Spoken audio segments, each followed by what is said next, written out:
Bago ang lahat, luma muna. After matalo ng Canada sa France, si SGA nag-post ng comment na si Batman walang kasamang Robin kasi nagpapakita lang si Robin kasama ni Joker. Teka, parang parehas lang dito yan na si Wonderful Tonight dahil dun lang sa gabi din nagpapakita si Batman at si Robin. Base sa comments ng mga fans, tinitira di umano ni SGA si Jamal Murray dahil sa naging performance niya sa Olympics. Pero, sarcastic post lang yun sa isang Twitter account.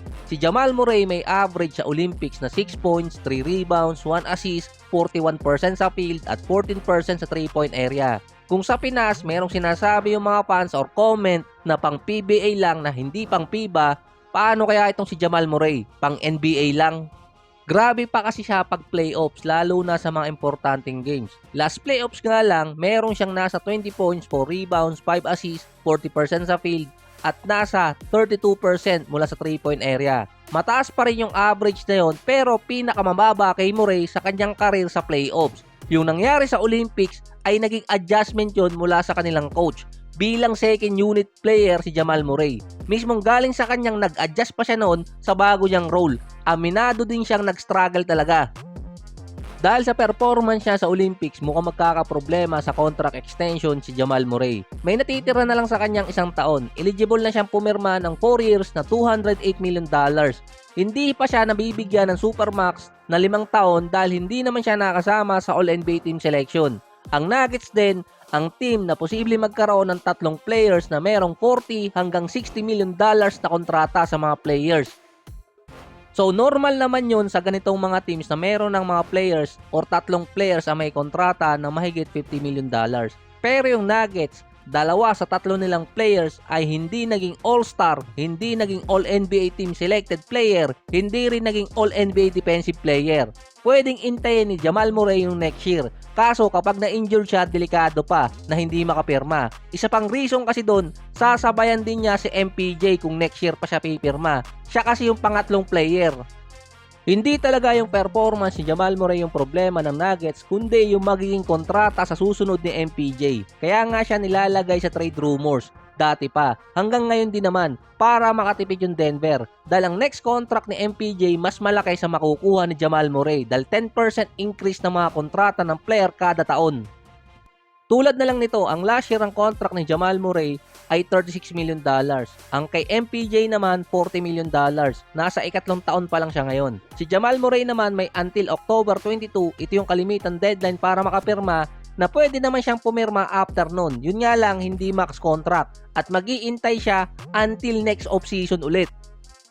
Dahil alam naman na magtatapat sa regular season ng NBA, tinroll ng Suns ang mga teams, particular yung kanilang fanbase. Katulad na lang sa Miami Heat na ang pagkakaintindi ko dito, mas marami pang nanonood sa concert ni DJ Khaled sa mga club kesa sa mismong Miami Heat Arena. Dati sinabi pa ni Chet Holmgren na ang pinakapaborito niyang arena na maglaro ay sa Miami Heat dahil parang laging walang tao. Trash talk yun na. Dito naman sumagot yung Miami Heat na last season, pang-4 sila sa may pinakamaraming attendance sa home game. Ang sagot pa ng Miami sa post ng Suns, sila nga pang number 25 sa may pinakamataas na attendance. Nasagot pa nila doon, kailan kaya kayo aabot ng number 24? Ang mas masakit pa doon, mas mataas pa ang average ng Detroit kontra sa Suns sa gate attendance. Ang Detroit pang number 15. 3 pa ang superstar ng Phoenix Suns nun. Yung sa Memphis naman, post lang din nila yung nakalagay sa Phoenix Suns dahil walang masyadong traction ng Memphis kapag regular season sa mga fans. Pwera lang kung andun si Ja Morant at kung meron siyang gawin na kagilagalas na play. Yung sa Lakers, hindi ko magets kung anong ibig sabihin nito. Pero meron mga fans doon na nagalit sa Suns. Nabasa ko lang din doon sa isang post ng fan na ito ay pinagkukumpara yung Yankees, Cowboys at Lakers. Number 1 sila na team sa kanilang mga franchise or liga pero nag-i-struggle. Yung Suns parang tinroll din nila yung kanilang sarili dahil ang pinost nila yung fan dati na nakipag-away dahil nga Suns in 4. Kaso yung Suns na-sweep last year ng Minnesota. Pero ito talaga yung tumatak sa mga fans noon na may isip mo agad kung anong ibig sabihin yung sa Golden State. Dahil literal nilang tinawag na bandwagon yung mga fans ng Warriors.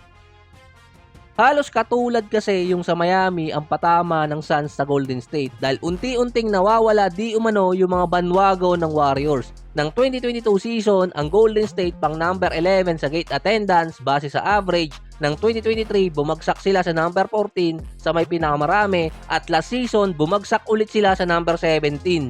May tension pa sa pagitan ng Suns at Warriors dahil kay Draymond at kay Nurkic. Nagkakaasaran yung dalawa, nagkakapersonalan pa. Si Nurkic din tinitira si Draymond dahil nga nasuspend ng matagal. Nung nakaraang playoffs din, tinroll na mga fans ang Golden State si Nurkic dahil na-sweep nung nakaraan versus Minnesota. Pero si Nurkic kasi tinroll din ng Warriors na hindi pumasok ng playoffs.